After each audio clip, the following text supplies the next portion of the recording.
Alors, c'est mon frère Yassine. Il avait 24 ans. C'était un jeune comme un autre. Il était en formation depuis 2 semaines, en formation chauffeur poids lourd. Cette semaine-là, il avait une semaine où commençait plus tard, une semaine de libre. Donc, il est resté avec ses amis à veiller le soir. Il y avait un ami à lui qui partait à l'aéroport le lendemain matin. Donc, ils sont restés ensemble à passer la soirée, à jouer sur leur portable, etc. Une soirée tout à fait normale à la base. Vers 4h40, il a reçu un appel téléphonique de ma mère, lui disant qu'elle allait partir au boulot et que les deux plus jeunes sœurs étaient seules à la maison. Donc lui, il lui a dit qu'il arrivait. Et puis voilà, il a quitté ses amis. Et à partir de ce moment-là, plus rien jusqu'à 10h. Un agent d'entretien est intervenu. Euh, voilà. À ce moment-là, il a constaté qu'il ne bougeait plus, qu'il ne respirait plus. Il a appelé les pompiers, la police. Donc du coup, eux, ils sont intervenus et ils nous ont prévenus. Ils ont toqué chez nous vers 11h pour dire à ma soeur, est-ce que vous êtes descendu ou pas à la cave. Et ensuite, ils sont revenus à 13h pour annoncer le décès. Ils ont enchaîné avec une perquisition à notre domicile. Et eux, tout de suite, ils nous ont annoncé une overdose de drogue. Comment ils peuvent parler de drogue alors qu'ils n'avaient pas les éléments toxicologiques à ce moment-là? Ils n'avaient pas les éléments d'enquête pour nous affirmer ça. Donc c'est pas normal d'aller voir une famille qui vient de perdre un être cher. Depuis quelques heures, on venait de le savoir, et nous annoncer des choses dont ils n'étaient pas du tout certains. Donc venir annoncer à des gens qui sont choqués, à des gens qui viennent de perdre un membre de leur famille, on se demande où est le professionnalisme. On se demande, parce que ce jour-là, il faut savoir qu'il y avait une magistrate du bureau du procureur. Donc c'est à elle de dire, voilà, maintenant stop, il y a énormément de blessures, le pantalon il est baissé, il devait monter chez lui, il y a une barre de fer en dessous de son corps, donc on ne peut pas conclure à une mort accidentelle. C'est pas possible. On ne peut pas exclure la présence d'un tiers avec de telles circonstances. C'est tout ce qu'on dit. Nous. Donc ensuite, quand j'ai voulu porter plainte pour homicide volontaire contre X, là je me suis retrouvé confronté à un mur. C'est-à-dire, je suis parti au commissariat de Bobigny. On m'a refusé la plainte. On m'a envoyé à Aulnay. Je suis parti à Aulnay, pareil, on m'a envoyé à Sevran. À Sevran, on m'a dit non, ils étaient submergés de travail, etc., de revenir plus tard. Je suis reparti quelques jours après avec mon avocat de l'époque, qui était Maître Lévy à Montreuil. Le commissariat, il était à 2 pas. On est parti là-bas, ils ont refusé encore la plainte. Ils ont passé des coups de fil, etc. L'avocat était médusé, mais là, on est reparti bredouille. Le lendemain, encore, je suis parti à Aulnay-sous-Bois pour la 5e reprise. Et là, j'étais en contact téléphonique avec mon avocat.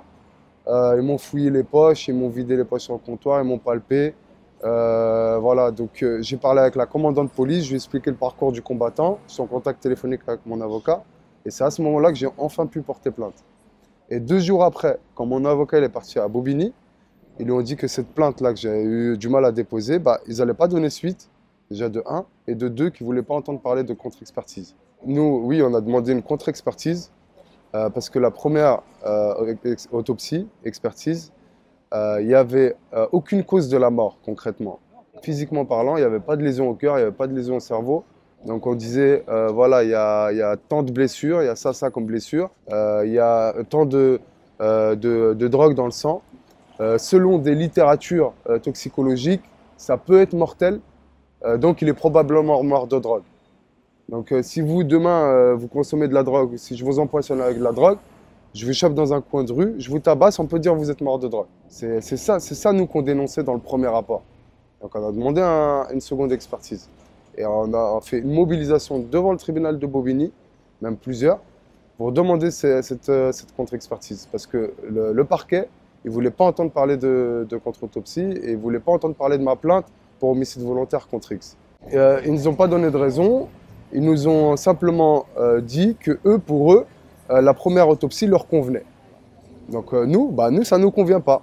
Et nous, on est la famille de la victime, donc je leur ai expliqué qu'on n'est pas là pour demander la charité, on n'est pas là pour négocier, on demande juste un droit légitime.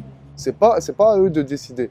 C'est à nous, avec en plus ces circonstances. C'est pas comme si Yassine, il avait été retrouvé parfaitement habillé et qu'il y avait avec de la drogue dans sa main ou je sais pas quoi. Non.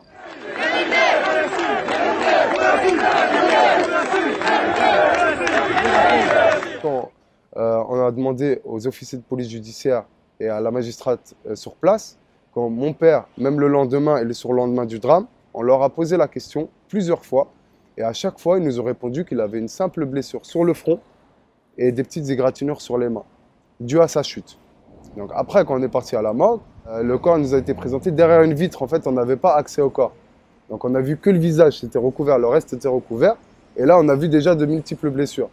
Donc sur le front, effectivement, mais c'était pas une petite blessure. Il y avait sur le côté droit aussi du front des traces. Il y avait sur la paupière haute côté droit. Sur le nez, une petite blessure côté droit. Sur la lèvre.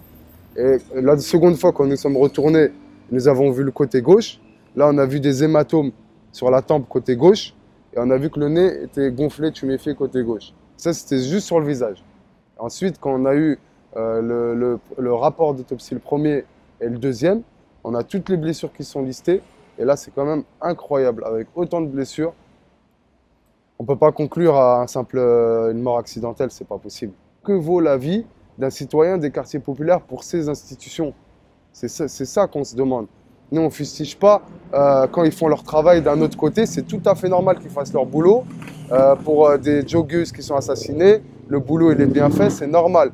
Pour des animaux qui sont torturés, le boulot il est bien fait. Ils remontent les auteurs avec les témoignages, les vidéos, ils les envoient en tôle, c'est normal. Mais pour des citoyens, comme ils sont de banlieues populaires, et ben là, il n'y a pas d'enquête.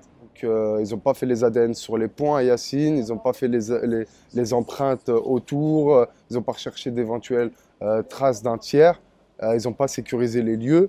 Nous, on n'exclut aucune piste. C'est-à-dire on n'exclut aucune piste, on pointe personne du doigt.